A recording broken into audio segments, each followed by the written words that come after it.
In a dark and cold cell, Ethan Cole sat silently, staring at the stone wall in front of him.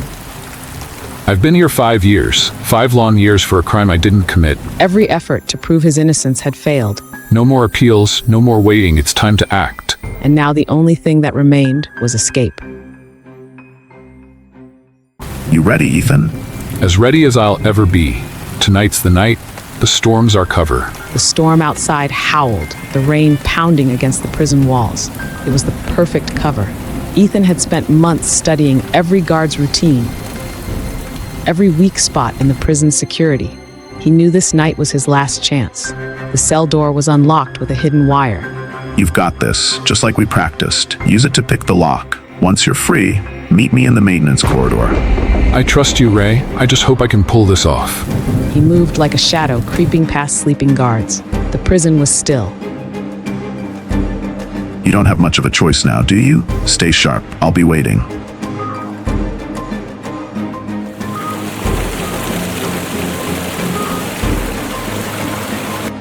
I don't care how tight it is. I'm getting out tonight. The storm outside drowning out any noise. Just stay quiet. Don't mess this up. Ethan's heart raced, but his movements were precise. 1 step at a time. 1 step, and I'm free. All right, here goes nothing. He reached the maintenance corridor, the place where he had spent weeks loosening the vent cover. Now it was his only way out. The storm outside seemed to grow louder. He didn't hesitate, an outer wall topped with razor wire. He wrapped a stolen bedsheet around the wire, cutting his hands as he climbed. This is it. I climb. I don't look back. No turning around. It's not supposed to hurt this much, but I won't stop. Not now. Not ever. But Ethan pushed forward. He knew what lay ahead. The pain didn't matter. Only freedom mattered now. Every step could be my last, but I'm not going back. Not ever again. Come on, just a little further. They know, but I can't stop. Not now. I'm almost there. Keep moving. Keep moving. You can't let them catch you. Ray, I made it. Good. Now we get you out. At last, he reached the car where a friend waited with fake papers in hand. Get in, Ethan. This is your shot. I'm never going back. Let's get you to safety, my friend. The fight's not over, but for the first time in 5 years, I'm free. It was the final step, the last escape. Ethan didn't look back. He drove away from the prison, from the injustice, and toward the truth. The fight wasn't over. It had just begun. The dawn of a new day had arrived. The last escape. The rain had stopped, leaving the highway glistening in the moonlight. Ethan Cole sat in the passenger seat, his hands wrapped in torn bandages. His mind raced, but his body still felt the aftermath of his escape. His friend Jake gripped the steering wheel tightly, his knuckles white. You're all over the news. Ironwood's on lockdown. They want you bad. Let them look. I'm not stopping until I find the real thief. I made some calls. Someone might have answers, but it's risky. Trying to ignore the weight of the world pressing down on him, Ethan unlocked the phone. Meet me at midnight, 1420 Holloway Street. Come alone. By midnight, Ethan stood at the entrance of an abandoned warehouse, the night air cold and damp. His hoodie pulled low, he stepped inside, each footstep echoing in the emptiness. The smell of rust and oil filled the air. Suddenly, a shadow moved. Here we go. Took you long enough. Ethan froze. He knew that voice. Detective Harris, I should have known. You're supposed to be in prison, Cole, but something tells me you never belonged there. You knew I was innocent. I had my doubts, but the evidence was airtight. Someone wanted you gone. He pulled out a folder and handed it to Ethan. After you escaped, I did some digging. The robbery's mastermind? A guy named Victor Langley. Victor Langley, the prosecutor who sent me to prison. You have proof? Ethan's voice was low, colder than the night around them. Enough to make him sweat, but he's powerful.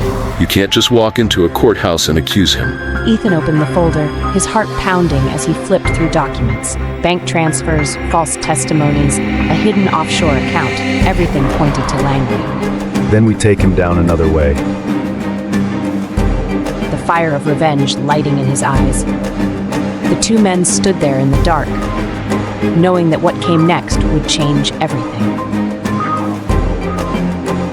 My escape was just the first step.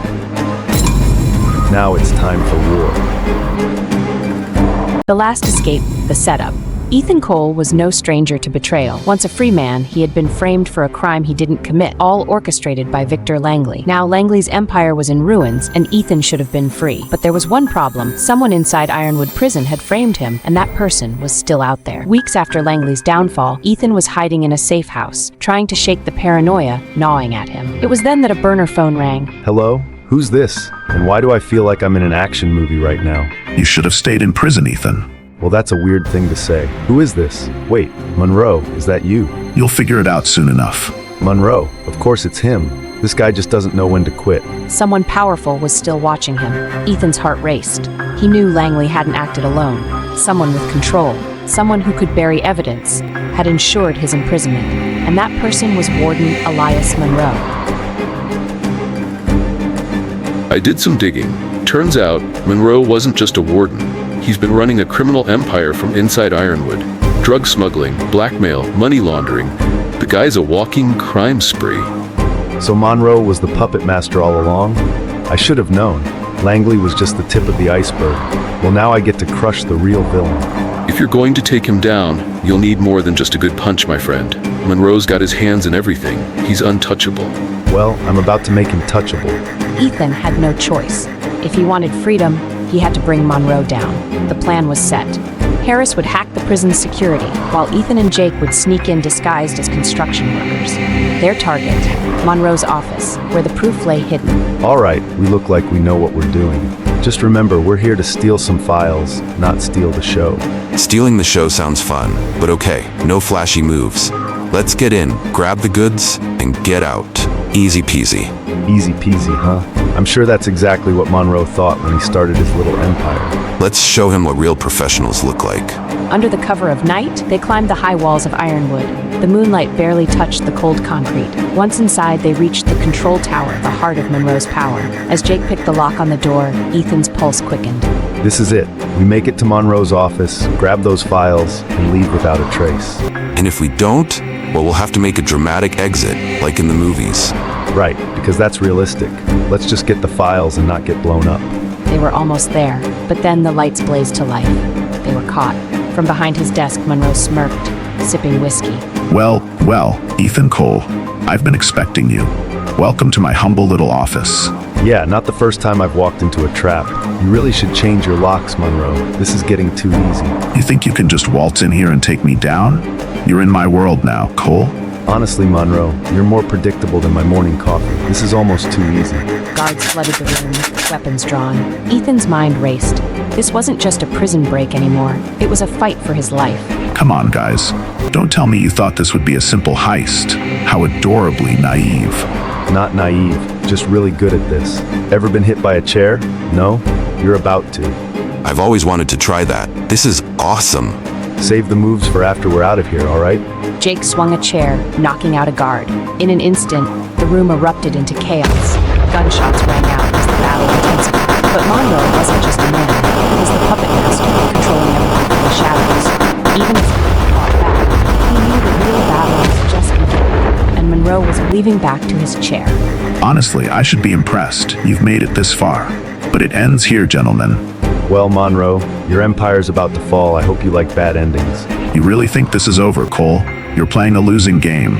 Maybe, but it's the only game worth playing. See you around, Monroe. This is insane. How do we always end up in these situations? Because we're just that good. Now move. We've got what we came for. They had walked straight into a trap, and Monroe was more dangerous than they had ever realized. The fight wasn't over, but Ethan's resolve never wavered. He would take Monroe down, no matter the cost.